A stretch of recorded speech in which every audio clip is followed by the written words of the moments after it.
Well, ladies and gentlemen, we have yet another one. That's right, we have another one. Another community manager, this one from Ubisoft, getting completely ridiculous and woke and talking about how bad white people are and everything. And of course, having the typical playbook of what? Having to be a woke white female, having pronouns in the bio, community manager as a title, and attacking everybody under the sun, including gamers. Why?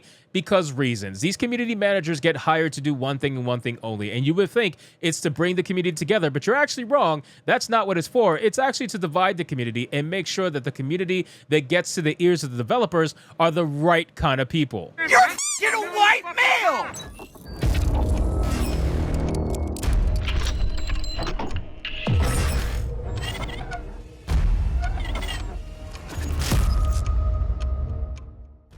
Now, what do I mean by right kind of people? Well, that's pretty obvious. They only want the ideology of the progressive left to reach the ears of the developers. So what do? They're the filter, ladies and gentlemen. The community managers are the filters between the community and the developers. So you got to imagine if all the information is going through the ears and eyes of someone like Shauna Jones, what do you think is going to happen to that information? It's going to be completely nuked. It's going to be filtered. And whatever's going to get to the developers is going to be a shortened version that is heavily censored based on what she actually got.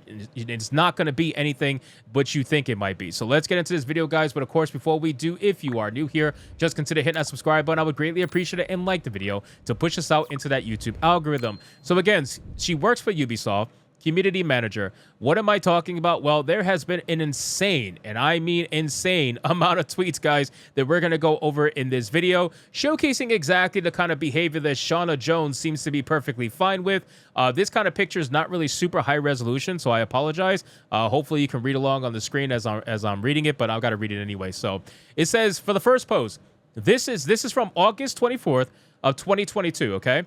This says, this is shameful behavior, proof that we can't make the games industry a safe and inclusive space when the higher-ups don't understand the importance of diversity and are all middle-aged white guys. Okay, all middle-aged white guys. Now, that is still the case. The funny thing is, if you look at companies like Disney, if you look at a lot of game development studios, most of them are going to be white guys or white people. It's funny how diversity really only is for the lower positions. It never is for the highest positions. They try to limit that because, let's be real, they're going to advocate for certain things as long as it doesn't affect them. The moment it gets close to affecting them, that's when it's going to be brought down, and that's when it's going to be a problem. But until then, they'll advocate for it as long as it's the lower jobs, you know what I mean? Not the CEOs, not the CFOs, not any of that. They don't want that much diversity there because that's going to affect their pockets. But they are going to make sure that they advocate for diversity for the lower stuff so that they can keep it under control. Then she says, Ninja, this is about Ninja now. Ninja made a comment in January 25th of 2021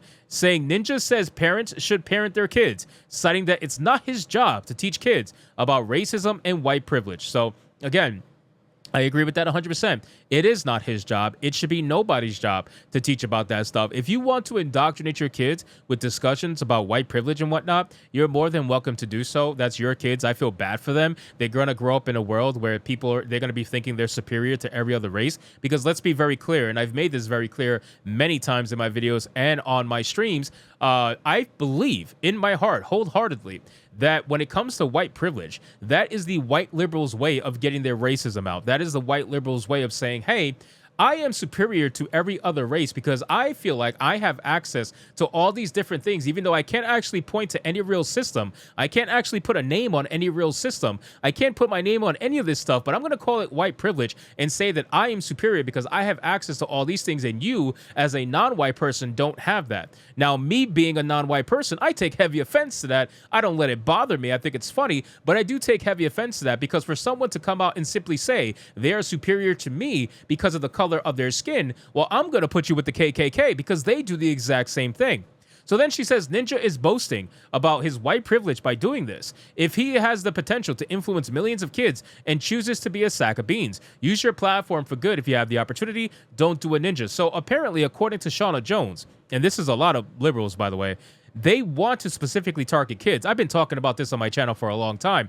They want to specifically target kids because kids are the ones that are easily controlled. They're also the ones easily fooled. If they can get the kids to believe this stuff, these kids will grow up to be victims in the future. And those victims are going to be good profits for the companies that profit off of them. So they're going to constantly target these kids because they want the easy mind. That's what they want. So this woman is mad that a man is choosing not to use his platform to indoctrinate kids. She literally came out and said the quiet part out loud that he has the potential to influence millions of kids and chooses not to. That is incredible that she even admitted that. Then she says, I'm pretty sure the people lying on the floor, fearing for their lives in the Capitol building can tell you that this isn't a protest. They're under attack. This is disgusting. This is white privilege. It's only the 6th January. So that was back in January 6th during the whole insurrection. You guys know what I'm talking about. Apparently, she feels like this was the worst, I guess, event in history because most liberals think that this was worse than 9/11. Kamala Harris even came out and said that, which was one of the most disgusting things she has ever said in her life, I would imagine.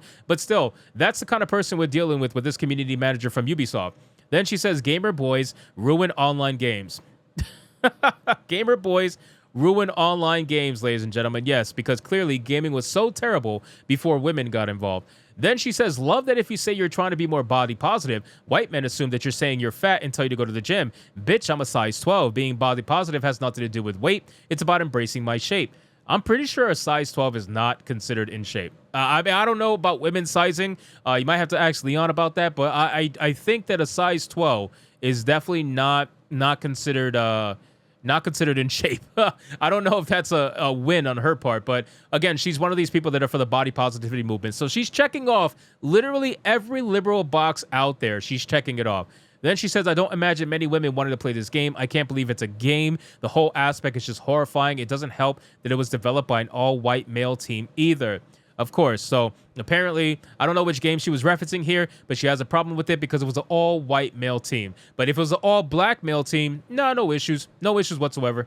Then she says, this is the best part. Please don't tell me gender isn't an issue in the games industry when you are a white male. Diversity in general is an issue in the industry. I guess as a white male who is always represented, it's easier to not know or see the misrepresentation in studios. If you're a white dude complaining about diversity or that diversity being raised is an issue, then people are going to keep raising the lack of diversity until we see change. That shit's got to change, man. Diversity matters. So again, very clear that these community managers, they all get together, and they've admitted this too. They all get together in their little chats. Now I think they use Discord because they consider Twitter not to be a safe space anymore. So they use Discord to get together, and they target people. Like, I don't know if you guys realize this. The community managers get together and they target other people to try to either get them canceled or to bully them. If there's community managers that don't fall in line and don't push this bullshit message, these women attack those community managers to get them to bend the knee or to get them to quit, essentially.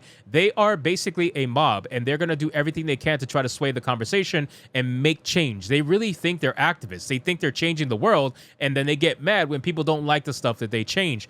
I haven't seen a single community manager that is good within the mainstream gaming industry. If you guys, please, if you know anybody that is a good, decent community manager, I would love to call them out, definitely on a video, because these women are getting all the attention right now. Granted, it's negative and they deserve it, but they're getting all the attention. I feel like there has to be some community managers out there that are pretty decent. But these psychopaths, these women, they just love to see misery everywhere because they are miserable on the inside. And they know if they can get as many people miserable, they're going to spread the misery, and misery loves company. That's why they congregate. That's why they get together in their chat rooms and they get together to try to cancel people. They're basically worse than gaming journalists at this point, honestly. And I didn't think many things would get worse than gaming journalists. So shout out to Ubisoft. You hired a good one, just like every other company that we've covered so far. And it's only going to continue to get worse from here as more of these community managers get exposed. So anyway, guys, thank you so much for watching this video. I hope you did enjoy it. If you did, consider leaving me a subscribe. I would greatly appreciate it. Don't forget to like the video, comment, let me know what you thought, and I'll see you guys on the next one.